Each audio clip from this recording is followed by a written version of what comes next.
maintenant. Vous le savez, ce week-end, ce sont les 32e journées européennes du patrimoine. Et la commune de Trois-Rivières en a profité pour entrer dans l'ère du 2.0.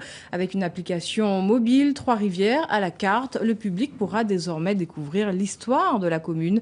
C'est une première en Guadeloupe. Christelle Théophile et Paul Labéca l'ont testé ce matin sur le sentier de la Coulisse en plein cœur de la nature. Regardez.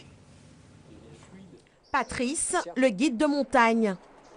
Et voici Philippe, l'historien. Généralement, pour une randonnée en plein cœur du sentier de la Coulisse, ils sont deux à assurer la visite guidée. Mais depuis hier, ils doivent composer avec un sérieux concurrent. Il est numérique.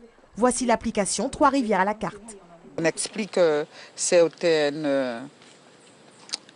décès, certains pétroglyphes, notamment l'accouchement de la femme ou bien la végétation. Pour ceux qui ne connaissent pas, Manzebari, j'ai vu qu'il y a la fourmi manioc et il y a tout ça. C'est très intéressant. Donc on peut faire la visite sans guide. Une visite autonome. L'application dispose d'une carte et d'une boussole pour se repérer dans l'espace.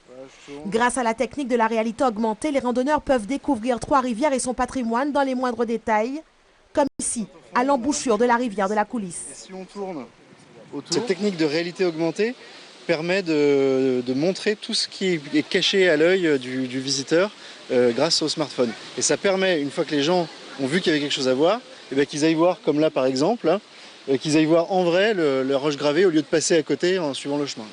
Illustration avec Mariette. Ah, ça vibre, c'est qu'il y a quelque chose qui est répertorié ici sur Trois-Rivières à la carte. Et c'est bien le bananier, nous sommes ici là sur un amandier. Mais comme tout est fait numérique, l'application a ses limites. C'est Patrice, le guide, qui fera la démonstration. Il y a des interrogations à laquelle l'application ne pourra pas répondre. Là, actuellement, si vous voulez connaître le nom des arbres qui sont autour, forcément, l'application n'a pas encore mis ça en ligne.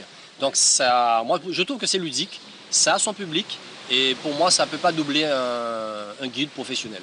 Voilà qui est dit. N'empêche que les applications ludiques de ce type trouvent déjà de nombreux adeptes. Dans l'Hexagone, plusieurs communes ont déjà adopté le même principe. Trois-Rivières compte bien l'exploiter pour promouvoir son patrimoine.